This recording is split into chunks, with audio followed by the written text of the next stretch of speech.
All right, gentlemen, I got a question here from a guy, and he says, so I have been married for 5 years and haven't been the most supportive husband. I haven't invested the time and energy like I should. Well, at least now you know the problem, right? She just told me she wants a divorce and had been nasty and rude, but I've been doing anything to get her back.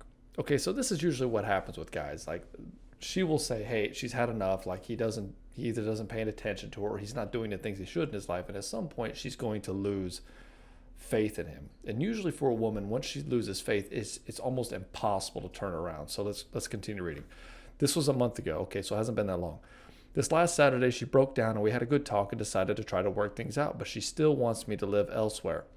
Now, that tells me that most likely, right, look at her actions, not at what she says. And a lot of women will do that. They'll say these things to try to make it sound nicer than it really is, right? She wants it to work out, but she still wants you to live elsewhere, right? That doesn't sound like she's wanting to work it out. That's telling her, yeah, I want it to work out, but I want you out of my life. Right? That doesn't make sense. So again, guys, look at her actions. As we had our in-depth talk, she kept asking me why it took 5 years for me to finally step up and do what I'm doing now, which is showing her all the attention and treating her right. But as I sit here, I don't have an answer. Well, that's the problem, right? You don't have an answer. It's why it took 5 years. I think you do know the answer. You just don't want to look at it. It took you 5 years to finally step up and do it because you didn't have somebody kicking you in the ass. In other words, you weren't able to make yourself do what you knew you needed to do. You already knew what you needed to do. You already said it yourself. And you know what it was. You said it right there. I haven't invested the time and the energy like I should. But now, you're like, why did it take me 5 years? Well, it took you 5 years because you didn't have any repercussions for it. You're like, I can just do whatever. I can take it for granted. I don't have to be the guy I'm supposed to be. I don't have to lead the relationship. I can just do whatever I want and she'll take it. Well, she eventually didn't take it. And take note, men, this is what happens when you let this go on for long enough. And it happens a lot faster than you think, right? He's only been married 5 years. But I can tell you that in my marriage, it only took less than 6 months to get to this point. And that's usually the case. It doesn't take long. It could take 2 months. It took 1 month. Some guys, they get cheated on after like two months. It doesn't take long at all. And so you got to be diligent. Like, don't think that it's not going to happen if you don't do what you're supposed to do. It helps to be with a loyal woman. And it's nice to see that she's not, well, let me keep reading. So he says, I sit here, I don't have an answer. You do have an answer. And you know what it was. And she says this is the same cycle that she gets mad at me for all the things I've done. We mend the bond and I'm good for a month and then I go back to my old ways. Okay, so there you go. You just told me what it was, right? You have this cycle and you have just not decided to take ownership of it and now it's going back to it and she's finally tired of it. You know, think about it this way. She's doing you a favor because now you have to grow up.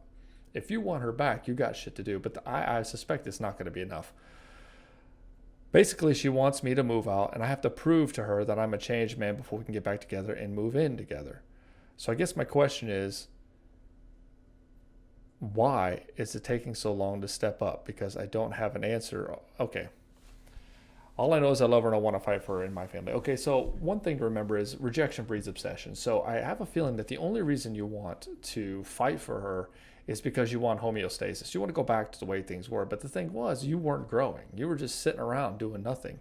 And you didn't take her for granted. So I know what's going to happen.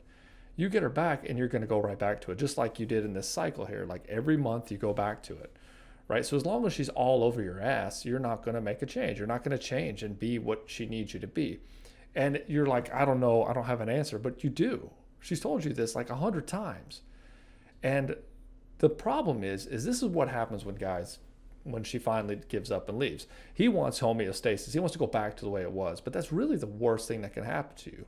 Because right now you need to grow. You need to be better than you were. And I can guarantee you if she doesn't come back, you're going to make those changes that you refused to do, or you were unwilling to do, or you were physically unable. But it doesn't sound like you're physically unable to do it. It's just you refuse to do it for whatever reason. And so what happens is that if a woman gets to that point where she's like, the only reason he's changed it is because of me and because of that, then, you know, she can't trust it because then it's like she controls you, right? She owns you.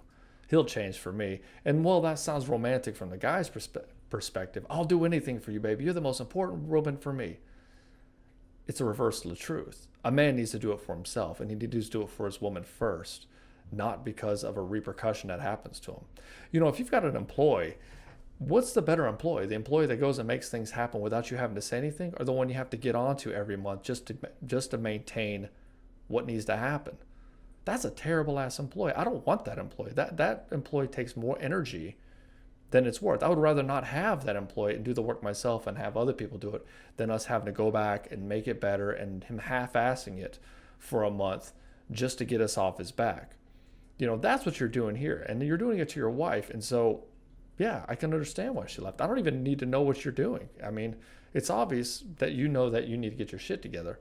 So what I say is you need to mentally divorce yourself from your wife. You need to assume that you will never get her again, and you need to forget about her, and you need to go do these things that she wants you to do, but not for her, but for yourself, because apparently these are things that you need to do for yourself. And that's the rub. Like, women are a great indicator of our subconscious behavior. And so she's telling you, actually, she's not even subconscious. It's not even she knows what's going on with you, and she's telling you what you need to do to grow, but you've refused to do it. And so if you go and you say, okay, baby, look how much I did. Look how much I love you. Look at this grand gesture. I changed for you, and I'm never going back to alcohol or whatever it is.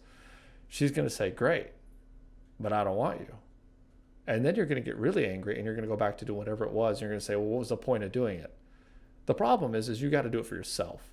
If you're doing it for her, you'll never get her back. You need to divorce yourself from your wife in your heart and in your mind, and go do what you need to do and forget about her to the best of your ability. I know that's hard for me to say, or not hard for me to say. It's hard for you to do, because right now rejection breeds obsession, and that's what you're going towards. But I can tell you, you're not going to get her back if you're trying to fight for her in that way. You got to forget about her for now and just go do your own thing. And don't contact her. Don't call her. Don't do anything. Just no contact rule.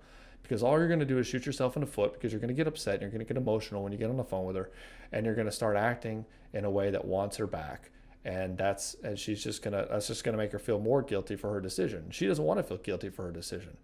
She wants to feel like she made the right decision. She's trying to do everything she can to justify it's right, and including probably talking to your friends and her family and everybody else, because she wants to feel normal again. She does, she knows what's going on. She knows it hurts you. But the problem is that it's come to this point where she's had to leave for you to make any changes. I mean, how could she trust that? If you're doing something for her, if you're putting everything on hold in your life just to get her back, you're not putting your purpose in front. Purpose in front means you should be doing these things for yourself. So that's pretty much it. Guys, let me know what you think of this. Comment below. Is there anything I missed? Anything to add? And man, I really hope this works out well for you. But again, stay in the group. Send us an update in a few months and tell us what happened. Did you follow this advice? And let me know. Talk to you soon.